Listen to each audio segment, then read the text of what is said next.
Bueno, muy buenos días. Hoy vamos a hacer el intento de poder compartir con ustedes estos 35, 40 minutos. Espero me disculpen. eh, Amanecimos con esto. No sé si fueron los nervios de la presentación o qué, pero bueno.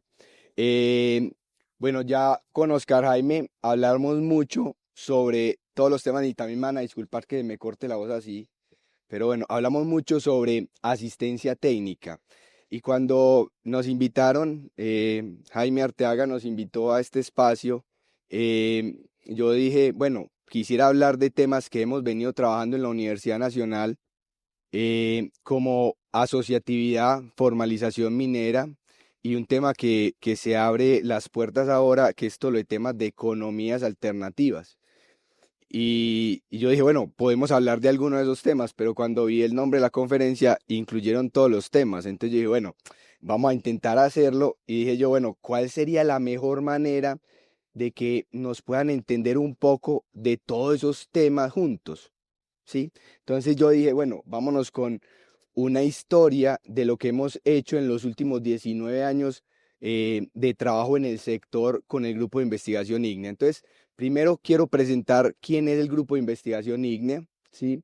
Que somos unos enamorados, porque yo diría que si a mí me preguntan qué es IGNEA, eh, digamos, el fundador de IGNEA, que es el profesor Antonio Romero, y ahora nos acompaña el profesor Oscar Jaime Restrepo. Entonces, el profesor Antonio Romero, a quien quiero darle las gracias porque fue quien me abrió la oportunidad de estar acá. Yo soy ingeniero mecánico, nada que ver inicialmente con esta industria, pero nos abrió la puerta a entender este sector de una manera distinta. Entonces, somos unos enamorados de entender el territorio.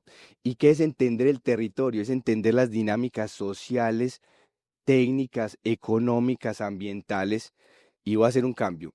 Ambientales, no, voy a decir legales y ambientales, para que no quede como la unión entre la I y la L. Listo. Porque en eso sí queremos ser muy conscientes y queremos mostrar lo que nosotros vamos siempre a trabajar por todos los temas de legalidad minera. ¿Listo?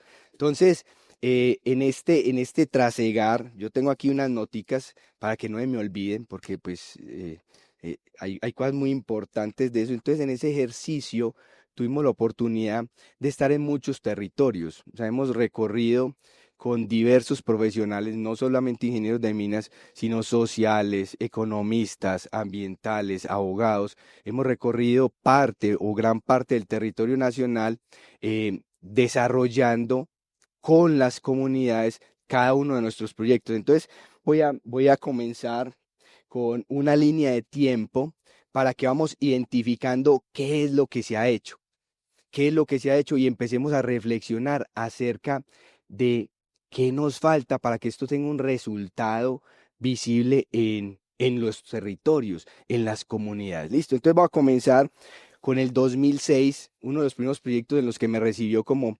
profesional.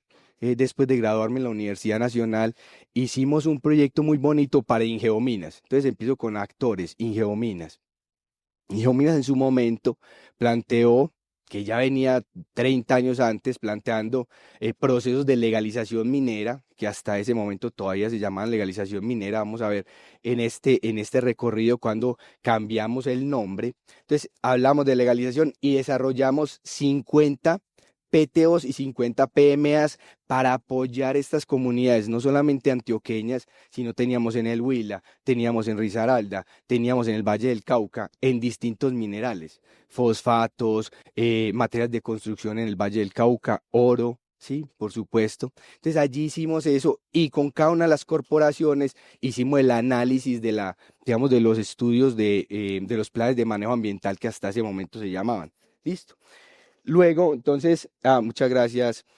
Parte de eso, en los planes de trabajos y obras, diseñamos cómo deberían ser las explotaciones mineras sustentables, sostenibles en el tiempo en los ríos para sacar materiales de construcción. Entonces nos devolvemos y nos vamos a un tema que hicimos de recuperación de una planta, la única, digamos, hasta ese momento, hasta el 2018, la única mina de azufre nativo que teníamos en Sudamérica. Era Industrias Pura C, que después lo absorbieron o lo recibieron todos estos indígenas, y allí entonces hicimos un proceso muy bonito con ellos, que no solo fue hacer su nuevo PTO, su nuevo PMA, acompañarlos en todos los procesos administrativos de la compañía. Les hicimos y les identificamos cuáles eran los nuevos mercados a los que ellos debían atacar. ¿Por qué? Porque se estaba o se utiliza todavía para todo el tema de clarificación del azúcar, el azufre que viene de la refinación del crudo o del petróleo, ¿sí? Pero nosotros dijimos, esto que es natural debería estar incluido en ese proceso. ¿Listo? Entonces, en ese ejercicio trabajamos con los indígenas en todo ese acompañamiento en la junta directiva y digamos, fortalecimos. Desarrollamos un proceso donde se hizo un proyecto de regalías donde ellos mejoraron toda su explotación minera, se les mejoró la planta de beneficio, ¿sí? Con análisis de laboratorio, como nos lo decía Oscar Jaime, hay que tener presente, conocer profundamente cómo es nuestro mineral de interés. ¿Listo? Bueno, de ahí en el 2009 hicimos un proyecto con el Ministerio de Minas y Energía, el cual se llamaba Portafolio de Oportunidades de Inversión Minera. ¿Qué hicimos en ese proceso? Hicimos primero un proceso de validación y caracterización de los proyectos mineros que iban a entrar o que fueron aceptados en este proceso. Y como no teníamos estándar colombiano de recursos y reservas, que hoy sí lo tenemos, entonces, ¿qué hicimos? Cogimos la norma NI 43101 y validamos que si tuvieran información para que tuvieran una clasificación, o que fuera un proyecto en idea, o que fuera un prospecto de mina, o que estuviera en fase de prefactibilidad o de factibilidad. Y como resultados allí, de esos 43 proyectos que estudiamos en todo el país, tuvimos 16 operaciones mineras que eran factibles, uno que entraba en prospecto y 27 que fueron rechazados porque no contaban con información legal minera de la identificación de los recursos y las reservas minerales, como les decía, con el NI 43101. ¿Listo? Entonces vamos para otro proyecto que nos abrió las puertas, que es el del 2012, el laboratorio de formalización minera, que inicialmente lo llamamos Laboratorio de Legalización y Formalización Minera.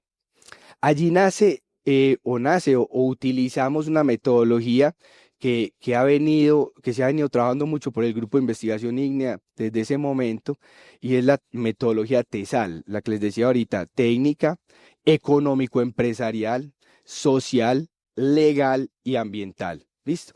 En ese proceso, no solamente caracterizamos inicialmente que teníamos 204 inscritos en ese proceso, 204 personas con proyectos mineros que querían entrar a la legalización y a la formalización, porque inicialmente ahí se les llamaba todavía legalización. A partir de ese momento, 2012, se conforma o se establece el nuevo, digamos, el nuevo título, formalización minera, y allí arrancamos a trabajar con ellos en un proceso que llamamos, primero caracterizamos cómo tenían sus operaciones mineras.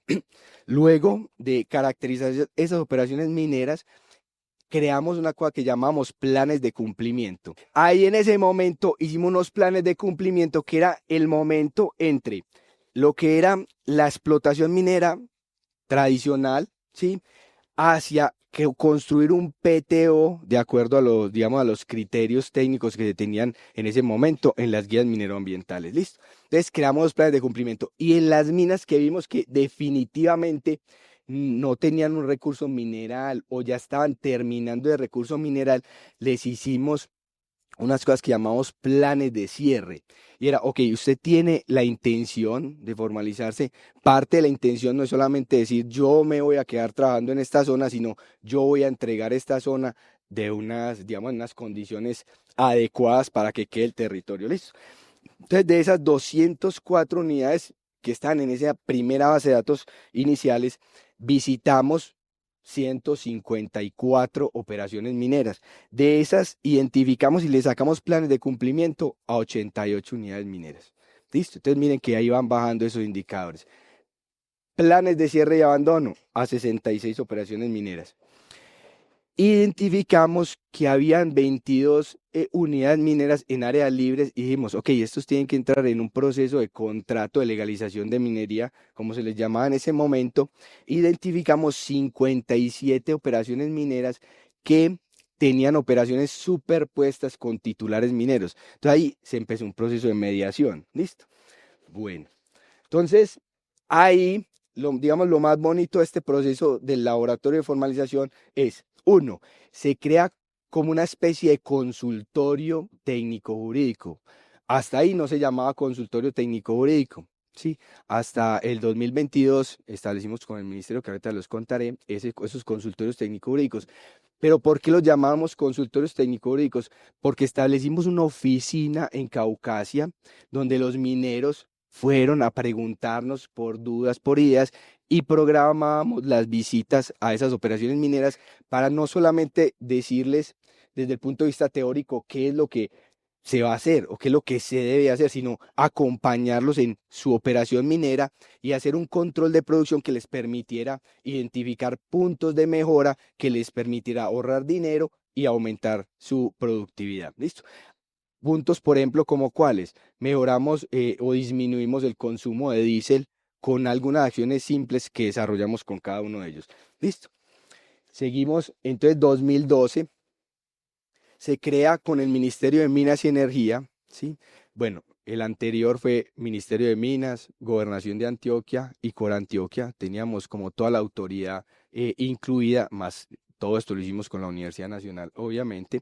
Entonces, este proceso del MEMCO, nosotros lo llamamos MEMCO, que es el modelo de emprendimiento minero colaborativo con el ministerio, y digamos que lo bonito de esto, sumado a lo que veníamos ya con el laboratorio de formalización minera del 2012, es que empezamos a decirle a los mineros, señores, ustedes no pueden pensar solo en su operación minera. Ustedes tienen que pensar, ustedes deberían pensar, porque no es una obligación, tienen la oportunidad de pensar en que esto sea un negocio de largo plazo, de largo aliento. Una operación minera, ustedes saben, un contrato de concesión se establece por 30 años, es una cosa de 2, 3 meses. Entonces, que piensen que es un proyecto que posiblemente va a pasar de esta generación a la siguiente generación. Entonces dijimos, bueno, ¿cómo hacemos que ese modelo de operación se lleve a un modelo de emprendimiento? ¿Cómo hacemos que ellos empiecen a pensar que no soy yo, sino que somos un colectivo y trabajamos juntos hacia un mismo propósito? ¿Listo? Un mismo propósito y empezamos a trabajar en encadenamientos productivos. ¿Qué eran encadenamientos productivos? Es qué elementos de nuestro proceso minero están allí, qué procesos yo necesito que me soportan mi actividad minera y cómo hago fortalecimiento de este territorio para que eso se pueda dar. ¿Listo? Entonces ahí se crea con el ministerio ese MENCO que está disponible para su lectura, de cómo se entendía o cómo entendemos nosotros con la academia y con varios procesos que hicimos digamos, de sensibilización en los territorios, cómo se entendía o se veía una empresa minera en el futuro, qué actores deberían estar incluidos. Listo. Entonces, no solamente el mineral, no solamente la comunidad, no solamente el ambiente, no solamente esto, sino también ver todo eso integrado en un mismo ecosistema. Listo. Entonces, si seguimos, ahí me disculpan, pues que, bueno, sigamos. Entonces, después hicimos un curso de negocio minero, ya teníamos también en nuestra cabeza ese modelo de emprendimiento y dijimos, ok, Ingeominas, en su momento, ahí todavía no teníamos la agencia, Ingeominas en su momento nos dijo, venga, hagamos un curso para que apoyemos a los mineros de pequeña escala, de cualquier mineral, a que entiendan cuál es el tránsito de los procesos operativos de una mina con seguridad minera, pero que se vayan a mirar el negocio minero y que vean cuál es el costo de la no seguridad en mi proyecto minero. Listo, entonces ahí hicimos capacitaciones en Cundinamarca, muchos municipios de Cundinamarca, estuvimos en norte de Santander, estuvimos en el Valle del Cauca, estuvimos en Antioquia, listo. Eso quiere decir que lo hicimos en varios minerales. Entonces hicimos este proyecto, entonces específicamente o digamos teníamos un enfoque particular en carbón, pero también lo abrimos a otros minerales. Listo, entonces nos devolvemos. Luego, entonces arrancamos en el 2014 un proceso con la Agencia Nacional de Minería, ese ya fue directamente con la Agencia Nacional de Minería, donde hicimos un fortalecimiento asociativo en dos minerales específicos, en oro y carbón. Lo hicimos en Cundinamarca, lo hicimos aquí y lo hicimos en Risaralda. Cogimos unos pilotos y revisamos eh, primero qué teníamos que hacer para fortalecer organizacionalmente y asociativamente un proyecto minero, ¿cierto? De pequeña escala. Todo lo que le estoy hablando en esta conferencia, todo es de pequeña escala. ¿Listo? Lo de gran escala, proyectos que hemos hecho a mediana minería, esos no los pusimos en este listado. Entonces, sacamos un modelo que se llamó Modelo Minero Asociativo para el Desarrollo Empresarial Sostenible. ¿Sí? ¿Qué es eso tan largo? Listo. Dijimos, ok, tenemos que caracterizar muy bien el territorio porque les decíamos desde el modelo de emprendimiento que no es solamente la actividad minera.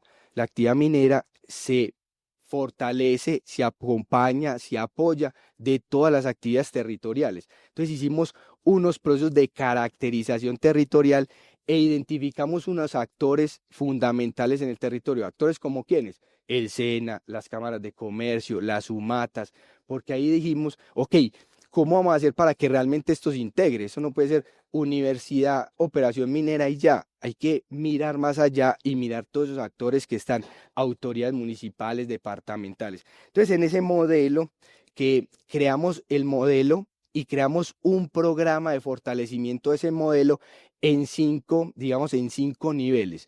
Había un primer nivel de que era incipiente, nos parecía muy feo el nombre, pero dijimos, bueno, que apenas están recién nacidos, que apenas están arrancando en fortalecer sus competencias y habilidades desde el punto de vista asociativo. ¿Qué es eso de asociativo? ¿Qué es crear una cooperativa de mineros? ¿Qué es crear una empresa limitada o por acciones simplificadas, una sociedad anónima? ¿Qué es eso? O sea, ¿es solamente ir a la Cámara de Comercio y ya?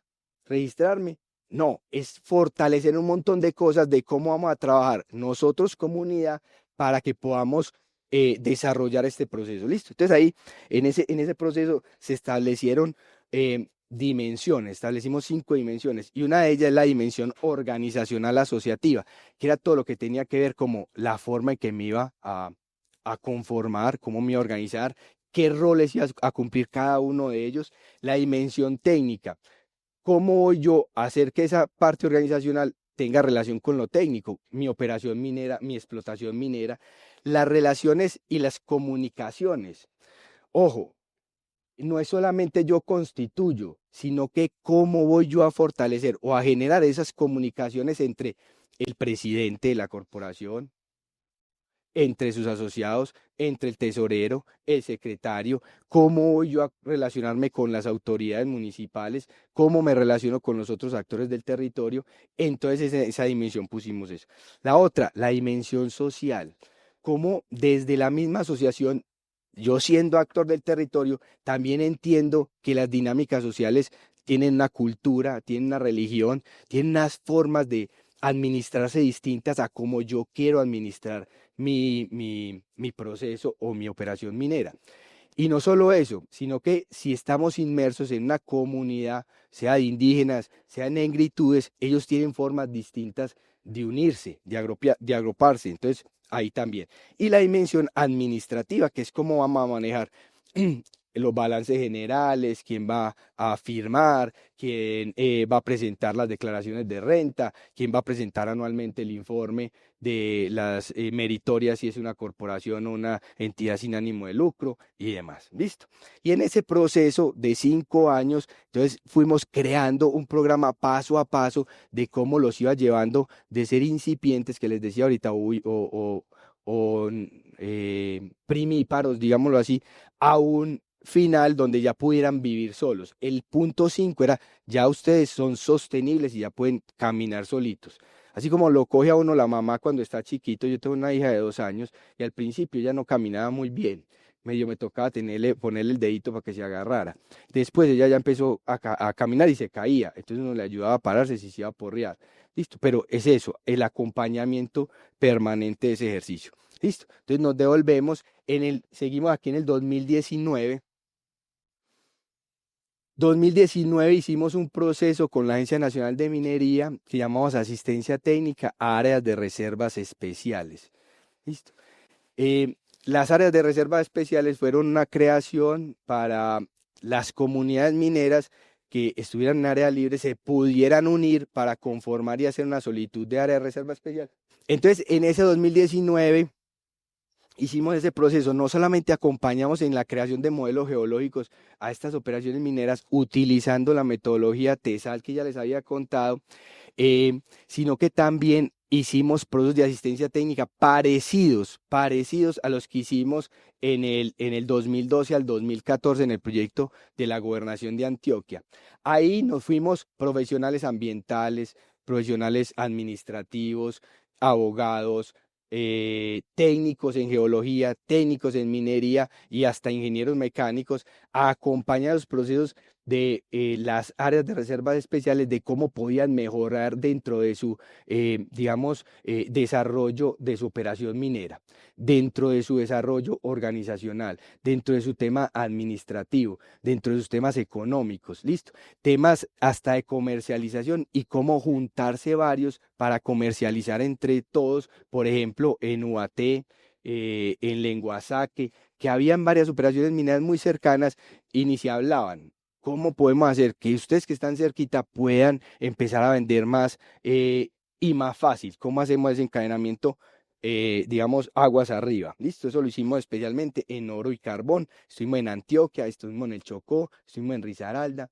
estuvimos en Cundinamarca y Boyacá. Listo. Después nos cogió una cosa muy, muy horrible, que fue la pandemia. Íbamos a seguir con el programa de asistencia técnica. Eh, Ese programa, ese modelo de asistencia técnica ayudó y estuvimos en un acompañamiento con la Agencia Nacional de Minería para crear lo que hoy es el programa Beta. Entonces, digamos que nosotros como universidad pusimos unos pinitos ahí para que el programa Beta surgiera. Y en el 2020, inicios del 2020, antes de que nos encerraran en marzo, pues tuvimos varias conversaciones y se iban a hacer varios proyectos de asistencia técnica en territorio, pero dado que nos encerraron y no se pudo hacer eso, entonces creamos un proyecto que eran cápsulas mineras. ¿Cómo hacemos unas capacitaciones donde cojamos 4 ejes fundamentales que escogimos para formar a nuestros mineros de diferentes minerales y tipo de minería? ¿Listo? ¿Qué es eso de diferentes minerales y tipo de minería? Entonces allí teníamos minerales de carbón, subterráneo principalmente, teníamos materiales de construcción, ¿sí? Normalmente aluviones, también teníamos cantera y teníamos arcillas, teníamos oro, tanto subterráneo como de beta, y teníamos piedras preciosas.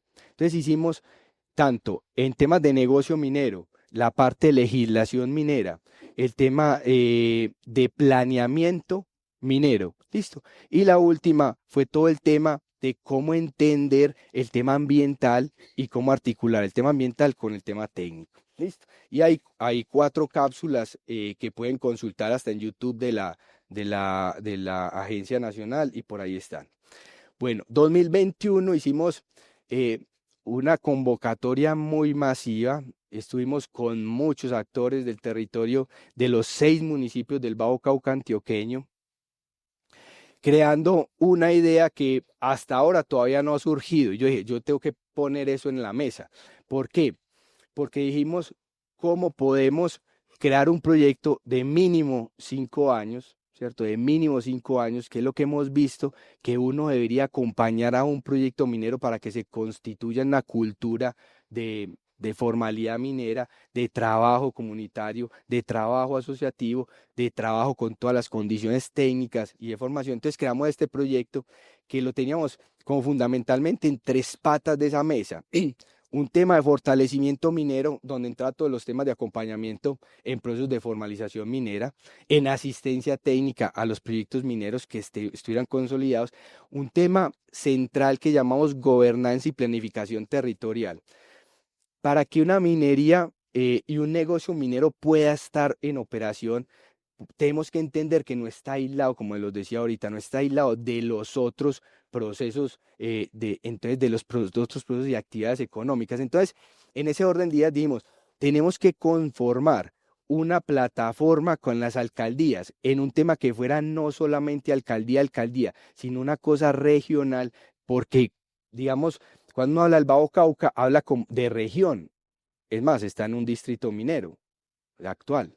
Antes también hablamos de distritos mineros. Entonces, ¿cómo podemos hacer una planificación territorial que no parta con una frontera legislativa, sino que pueda integrarse en esas actividades económicas? Entonces dijimos, ok, tendría que haber una dimensión minera, todo el tema de una escuela de alcaldías, los alcaldes deben estar enterados, deben saber cómo es que se hace un trabajo minero, qué es la actividad minera. Y como cuña nosotros damos un curso que llama Minería para no mineros, que es muy importante para estos funcionarios que no tienen claro cómo es la cadena de valor del negocio minero y cómo eso se integra en los instrumentos de ordenamiento territorial, cómo desde un mismo mapa de ver y entender todas las áreas protegidas, todos nuestros ríos, todas las actividades económicas que se tienen, cómo yo puedo dar lineamientos para ordenar mi territorio. Entonces lo teníamos allí.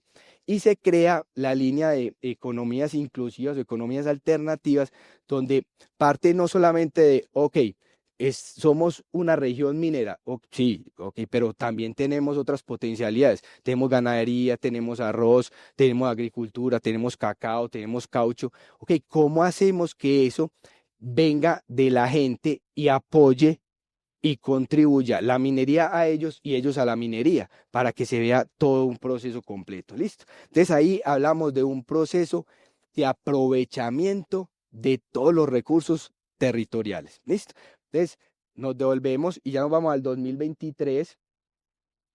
2023 hicimos también para la Agencia Nacional de Minería una estrategia tanto asociativa y era como nosotros lo vimos como cómo llevamos ese MEMCO, cómo hacemos esos cursos, cómo llevamos todo esto que teníamos en asistencia técnica a fortalecer los procesos asociativos en diferentes espacios. ¿Listo? Entonces, allí escogimos unos pilotos, no solamente para el tema de analizar cómo podían llevar esos procesos asociativos en digamos, en las áreas estratégicas para la formalización, cómo podían hacerse. También dijimos, ok, en el MADES, que les contaba ahorita, donde identificamos ese modelo de caracterización territorial, ¿qué tengo que conocer yo y como estrategia de gobierno para acompañar y fortalecer estos grupos asociativos? ¿Listo?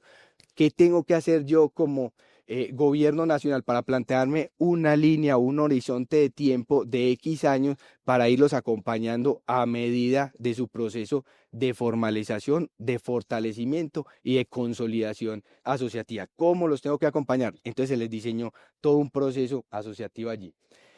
No solamente para la formalización, sino también para los que ya estaban formalizados, cómo se podían continuar fortaleciendo asociativamente. Y incluimos un tema de reconversión productiva. Allí salieron unas áreas de reservas especiales que por vencimiento de algún término en particular, lamentablemente muchas de ellas por muerte de unos o varios de sus, digamos, miembros del área, se quedaron donde era uno solo. Y obviamente, como ya no está todavía en un contrato, obviamente se caía la primera figura o la primer reglamento, que es que haya una comunidad que es más de un miembro. Entonces, se les acompañó en que, como ellos solo sabían hacer minería, ¿qué podíamos hacer? ¿Qué podíamos plantear como estrategia o alternativa para hacer una reconversión productiva a estas personas? Entonces, allí nuevamente dijimos, ok, esto no puede ser como yo me invento qué hacer. No, venga juntos, identifiquemos qué es lo que se puede hacer. Venga juntos, valoremos las potencialidades del territorio. Venga juntos, qué hemos hecho en el pasado para que venga juntos con la Universidad Nacional, con la Agencia Nacional de Minería, planteemos alternativas de negocios que se pueden crear y no que las creara uno ni dos, sino un grupo nuevamente asociativo que estuviera en esa comunidad. Ejemplo, es que yo ya tengo un cultivo, porque algunos son cultivos, por ejemplo, de mango. Entonces, es que allí está el que me tiene competencia. No, venga, no sé, no tiene competencia. ¿Qué podemos hacer para que nos integremos? Ya que yo no puedo hacer minería, ¿qué puedo hacer yo? Y venga, juntémonos en que yo le puedo apoyar, compartir mi conocimiento para que lo hagamos juntos, yo que sé el sector extractivo. Listo. Bueno, eh, allí creamos una cosa muy bonita que llamamos desarrollo de capacidades asociativas, y eso tenía cuatro elementos fundamentales. Una era, ok, identifiquemos qué tenemos. Luego, veamos si con eso que tenemos y que conocemos a profundidad podemos crear algo. Sí, ¿qué podemos crear juntos? Y luego, pues miremos la factibilidad de eso. El negocio tiene que ser factible, tiene que ser algo que me lleve al bolsillo o a mi sostenibilidad económica y financiera, algo parecido a lo que me traía la minería. Yo no le puedo decir, no, váyase a, a trabajar en un jornal. Pues que yo me hacía, no sé, voy a decir cualquier cosa, yo me hacía 3 millones de pesos al mes. ¿Cómo me voy a ir yo a trabajar por un mínimo? O sea, yo ya tengo condiciones de vida que me requieren estas condiciones de recibir un sustento económico. Entonces allí dijimos, ok, vamos a mirar esa factibilidad de qué podemos hacer. Listo. Entonces, ahora sí, ¿cuánto me queda? 8, listo. Entonces después, vamos para el 2023, temas de pasivos ambientales mineros, y aquí, más que contarles muy rápido qué hicimos, decirles que por qué se los traigo a colación. En este tema de pasivos ambientales mineros identificamos que que le voy a quitar el tema de pasivos, porque en Colombia no existe la definición de pasivos ambientales mineros, existe la definición de pasivos ambientales, ¿listo? Entonces voy a decir que sean áreas de sospecha de pasivos ambientales mineros o de áreas afectadas por minería, las cuales tienen un potencial de convertirse en pasivos. Entonces dijimos, ok, vamos a estudiar dónde están. Lo primero es que tenemos que identificar cómo están. ¿Listo? Tenemos que identificar o sea, a qué responde eso de dónde están. Si es a una minería a cielo abierto, o si es una minería subterránea, o si es digamos, una mezcla de las dos. ¿Listo? Una mezcla de las dos. O si el impacto ambiental no está ocurriendo ni siquiera en la explotación minera, sino en el beneficio de minerales. ¿Listo? Entonces ahí identificamos cuáles eran las principales variables para poder, para poder trabajar en cuál sería el mejor modelo para hacer una identificación y caracterización de áreas potenciales de pasivos ambientales mineras para Colombia. E identificamos que algunas o gran parte de ellas venían de pequeñas operaciones mineras que han sido abandonadas, que han sido abandonadas por procesos de formalización, que han sido abandonadas por contratos de concesión que ya no están, pero que siguen vivos y demás.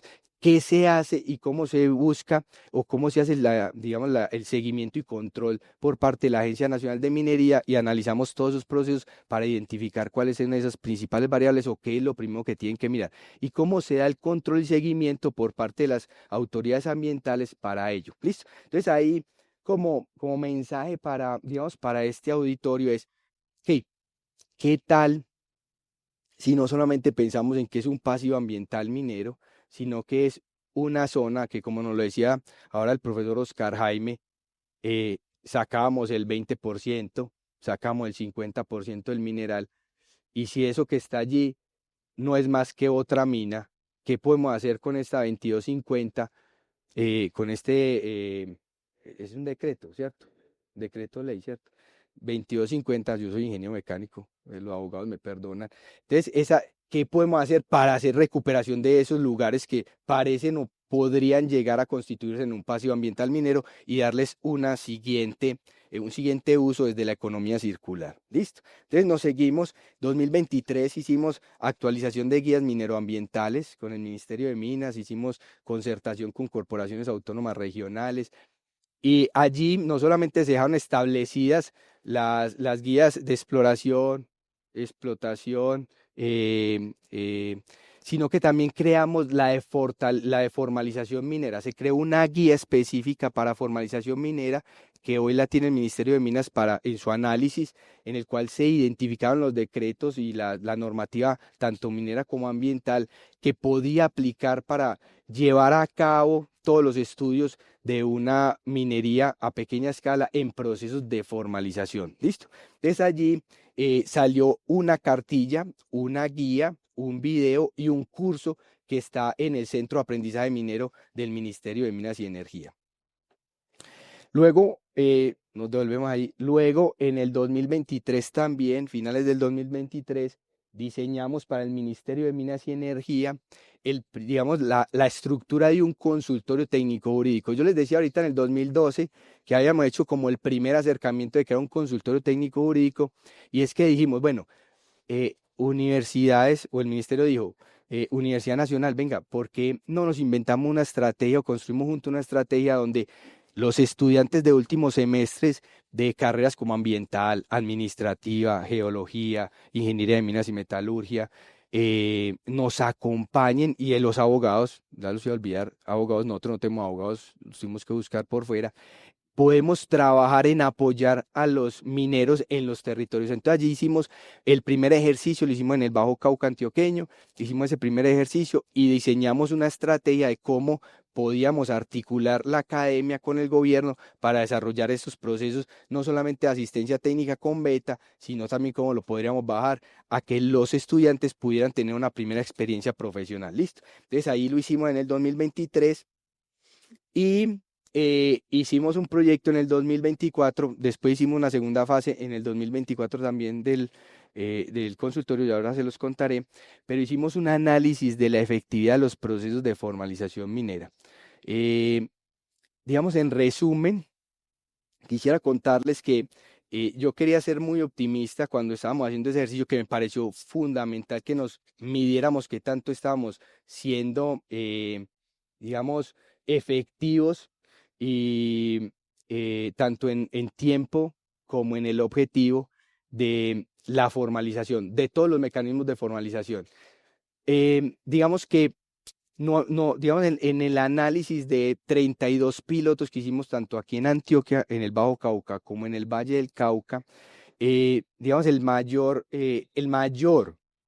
número de procesos formalizados eran por subcontratos de formalización minera.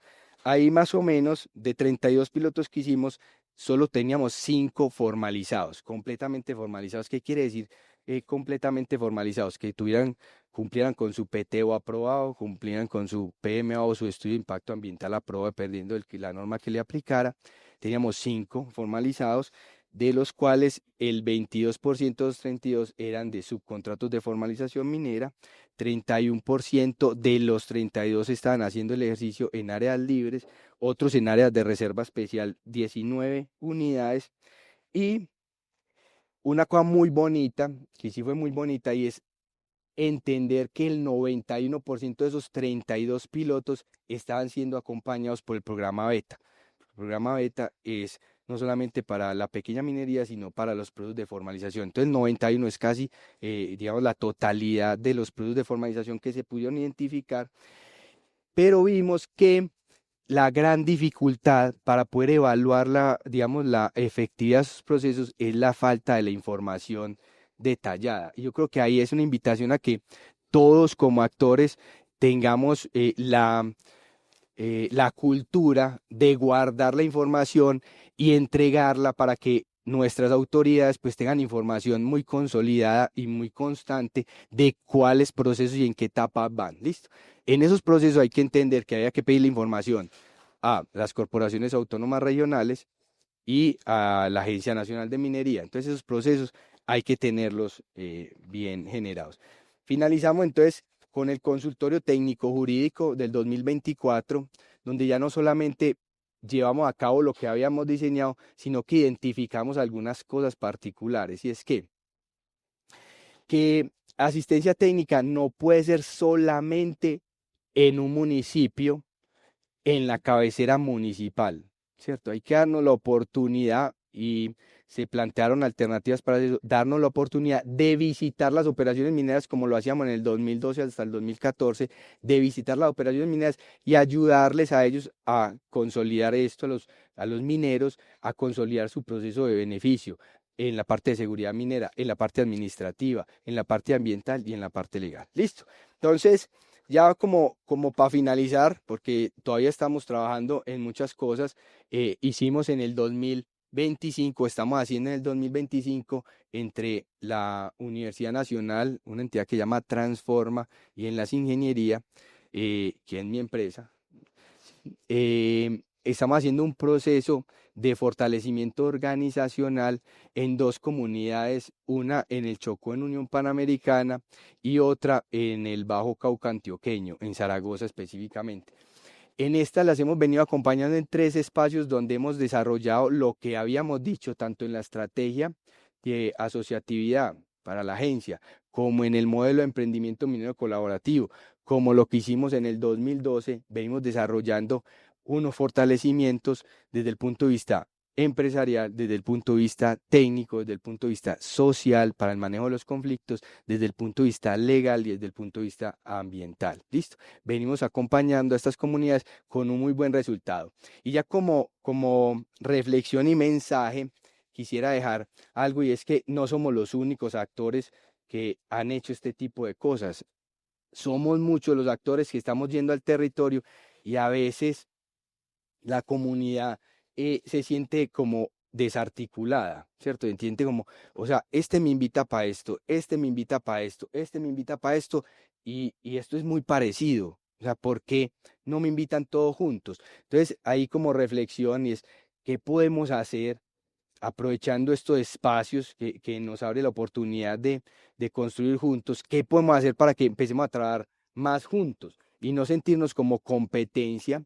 Es que yo soy competencia de X entidad. Es que yo no le hago. ¿Cómo podemos hacer para que nos juntemos en nuestras potencialidades y lo construyamos juntos? ¿Qué requiere nuestro sector minero desde nuestras formas de ser, desde nuestra coherencia, desde nuestra entrega, desde nuestra sensibilidad de los territorios para construir un sector minero que se vea para el futuro? Listo, entonces ese es el último mensaje que quería dejar para que pues dejamos, no sé, después si hay preguntas, si hay algún conversatorio adicional, planteemos respuestas a eso. Listo, me demoré cuánto, exacto. Ah, no le pasa.